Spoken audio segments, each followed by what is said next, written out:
अच्छा ध्यान दी सब है। हाँ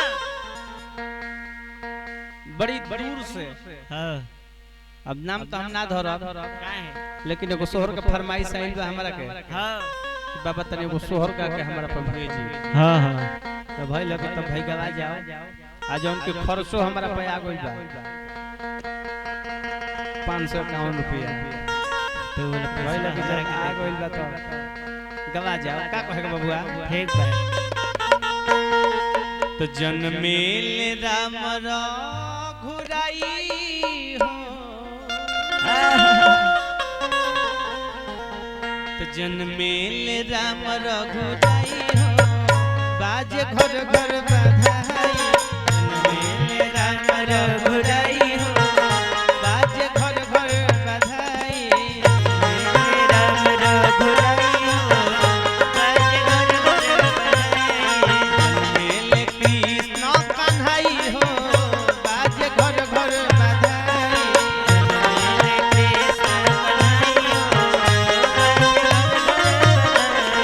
घर घर बधाई बजे घर घर बधाई।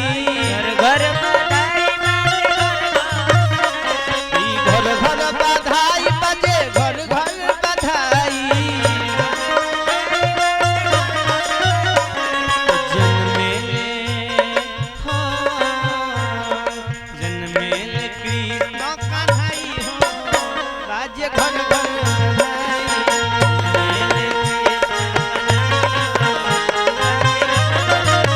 जन्मेल राम रघुराई हो बाजे घर घर बधाई।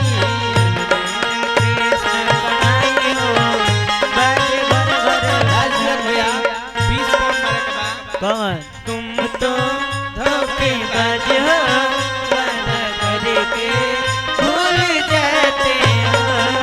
तुम धोखेबाज हो वादा करके भूल जाते हो।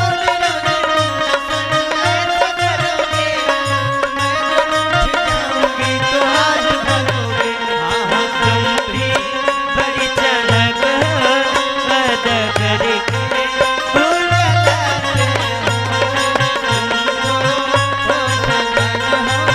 वादा करके भूल जाते हो।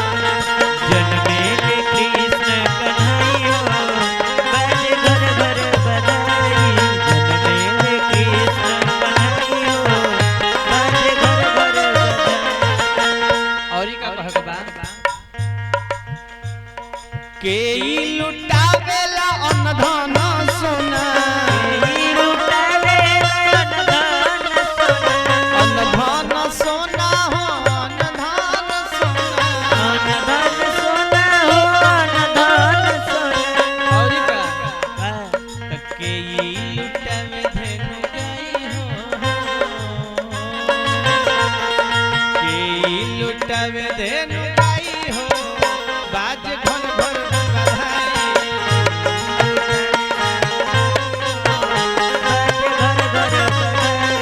जन्मेल राम रघुराई हो बाज घर घर बधाई।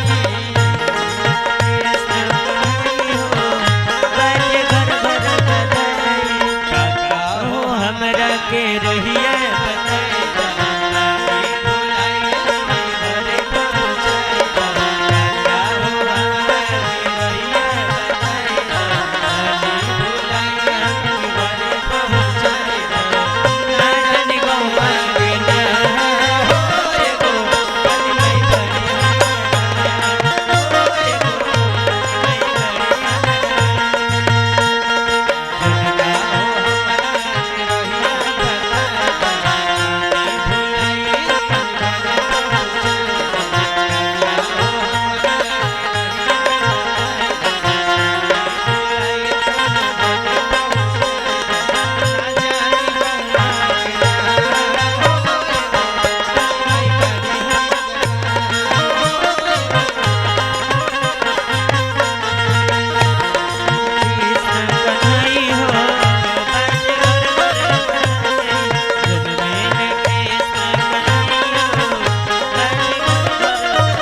राजा जी लुटावेले अन धन सोना जी लुटावे अनदान सोना राजा जी बाणे जवान तन अन धन सोना लुटावत अन धन सोना